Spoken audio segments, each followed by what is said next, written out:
There is a passage in the Torah that most people read in 30 seconds and never think about again.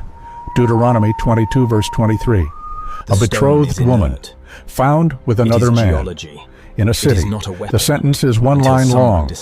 Both of them shall be brought to the gate, and they shall be stoned with stones until they die. One line, 14 Hebrew words. And behind those 14 words, an entire legal system, a web of safeguards, a Roman occupation, and a village of 200 people whose opinions mattered more than any court. Mary was a betrothed woman. She was pregnant. The child was not her husband's. On paper, the law was clear. In practice, nothing was clear at all. This is the story of the law that could have killed the mother of Jesus, and why it almost certainly wouldn't have. Let's start with what the Torah actually says, not what people think it says. Not the Sunday school version. The text, Deuteronomy chapter 22, is the most detailed legislation on sexual conduct in the entire Hebrew Bible. Verses 13 through 29 cover a series of specific scenarios, each with its own verdict, its own punishment, its own logic. And the logic is not random. It follows a principle that most modern readers miss entirely. The law distinguishes between locations. Inside a city, verse 23. If a betrothed woman is found with a man, both are guilty.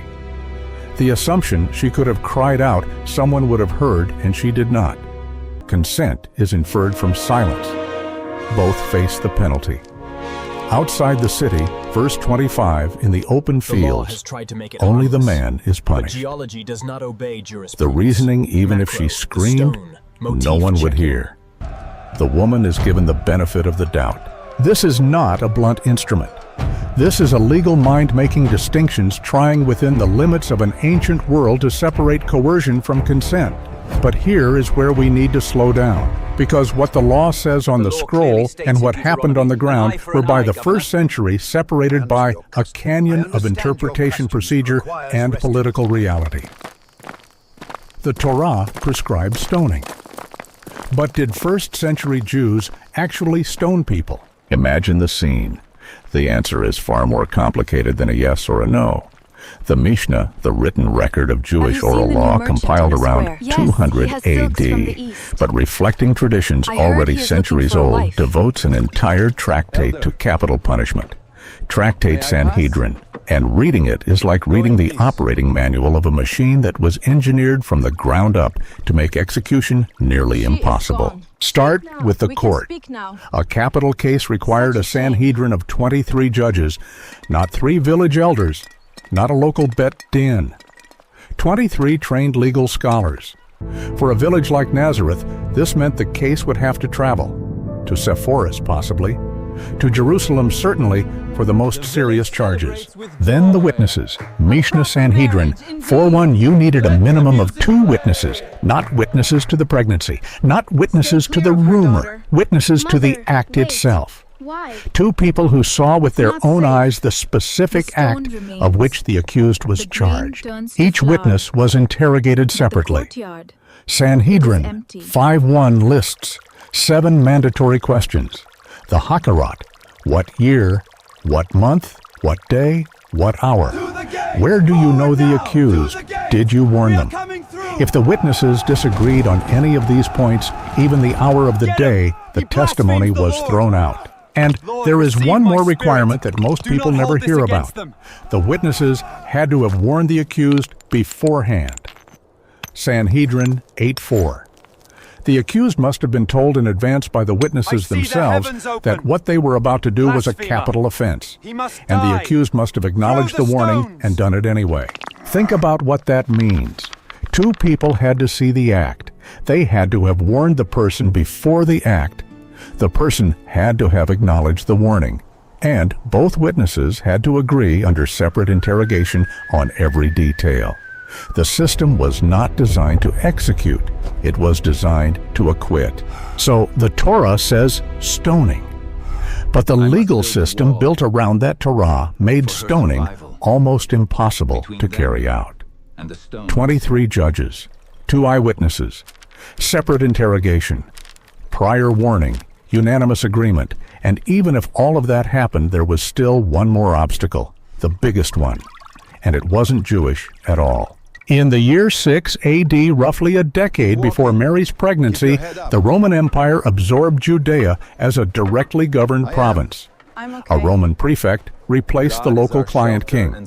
Roman law superseded local authority on all matters of life and death.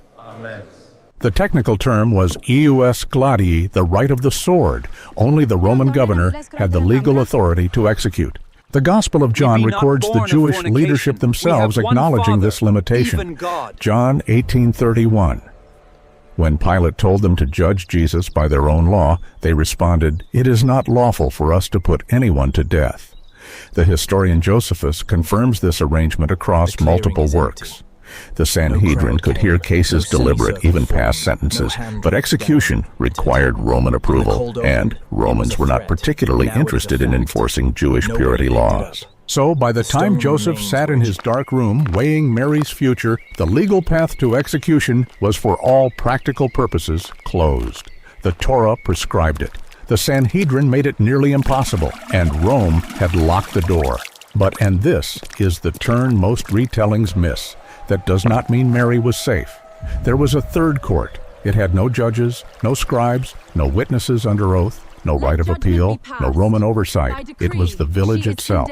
In the honor-shame culture of first-century Galilee, a system that anthropologists like Bruce Molina have documented across the ancient Mediterranean reputation was not a luxury. It was an economic asset, a survival mechanism, the currency that determined whether your family could trade, marry, borrow, and belong. Honor operated on two axes. A man's honor was tied to his ability to protect the sexual reputation of the women in his household, his wife, his daughters, his sisters. A woman's honor was her sexual purity itself. When that purity was questioned publicly, irreversibly, the damage cascaded through the entire family. A father whose daughter was publicly shamed could not arrange marriages for his other children. A brother whose sister was dishonored carried the stain into his own negotiations. A husband whose wife was suspect became suspect himself, either complicit or too weak to control his household. For Mary, the danger was never really the stones. The danger was the well. Imagine the scene. A 15-year-old girl, visibly pregnant, walking past that spring every morning. The conversations that stop as she approaches. The eyes that track her belly. The women who pull their daughters away when she draws near, not from cruelty necessarily, but from the ancient maternal instinct to keep your children clear of contamination. Social contamination. Moral contamination. The kind that transfers through proximity and association. No judge ordered this. No law required it. No Roman approved it. But it was more effective than any court because it never ended. The Sanhedrin deliberated once. The village deliberated every day. Every morning at the spring. Every Sabbath in the synagogue. Every wedding where Mary was not invited. Every circumcision where her family sat at the back. This was the law that operated beneath the law. The law of eyes and whispers and turned shoulders. Have you seen the new merchant and against in the this square? law, Yes, there was no appeal. East. Now we need to be honest about something. The legal safeguards were real. The Roman prohibition was real. But stoning still happened. Not through the courts, not through the system, through the cracks. The most documented case in the New Testament is Acts chapter 7, the death of Stephen. He was accused of blasphemy. He was dragged outside the city. He was stoned. No Sanhedrin trial. No Roman authorization. The crowd acted on its own authority, the authority of rage, of certainty, of a group that had decided guilt before the first stone was lifted. Josephus records similar incidents. In Antiquities 20.9, he describes the illegal execution of James, the brother of Jesus, by the high priest Ananus in 62 AD, during a gap between Roman governors. Ananus convened a Sanhedrin without authorization, passed sentence, and had James stoned. When the new governor arrived, he removed Ananus from office for overstepping his authority. The point, the system worked most of the time. But systems have gaps, and in those gaps, people died. Could this have happened to Mary in Jerusalem? Unlikely. Too many eyes, too much Roman presence. The Sanhedrin's procedural safeguards would have prevented a formal case from ever reaching verdict. But in Nazareth, a village of 200 people, with no Sanhedrin, no Roman garrison, no institutional check on collective anger, the honest answer we don't know. The Mishnah's legal protections applied to the formal court system. They did not apply to a group of men outside a village wall with stones already in their hands. Mary's safety was never guaranteed by the law. It was guaranteed by one man who chose to stand between her and the system, formal and informal, that could have destroyed her. Matthew 1:19 calls Joseph to Chios, righteous, a lawkeeper. But look at what this lawkeeper actually did. He did not invoke the law. He did not claim his rights under Deuteronomy. He did not seek the public vindication that the honor system told him he deserved. He chose the option that had no legal precedent, no social reward, and no path to restored honor. He chose to marry a pregnant girl whose child was not his, to name the boy, to raise him, to stand in the village square as the man who either couldn't count to 9 or who knew exactly what had happened and chose to carry it. For the next 30 years, give or take, Joseph lived inside the whisper. The Gospel of John may preserve an echo of it. John 8:41. The Pharisees say to Jesus, "We were not born of sexual immorality." Many scholars read this as a pointed jab, a public reference to the rumors that had followed Jesus from birth. You were, we weren't. Everyone knows. Joseph absorbed what the law would have inflicted on Mary. Not the stones, those were unlikely, but the shame, the suspicion, the social demotion, the permanent asterisk next to his name in every conversation at the spring and the synagogue and the marketplace. He took the hit, quietly, without explanation, for decades. The law of stones was real. Deuteronomy 22 was real. The penalty was written in the Torah and read aloud in synagogues across Judea and Galilee every Sabbath year. But the world that Mary and Joseph lived in was more complicated than a single verse. There were courts designed to prevent execution. There was an empire that reserved the right to kill for itself. There were procedural safeguards so elaborate that scholars still debate whether a single authorized stoning occurred in the entire Second Temple period. And yet the stones were always there, on the ground, available, not requiring a court or a governor or a Sanhedrin, just requiring a crowd that had made up its mind.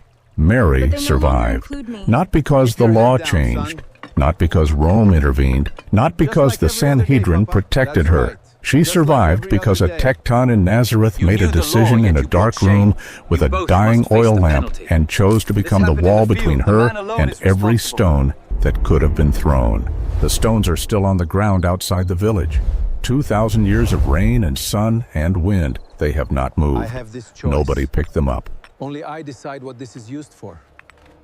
To build or to destroy.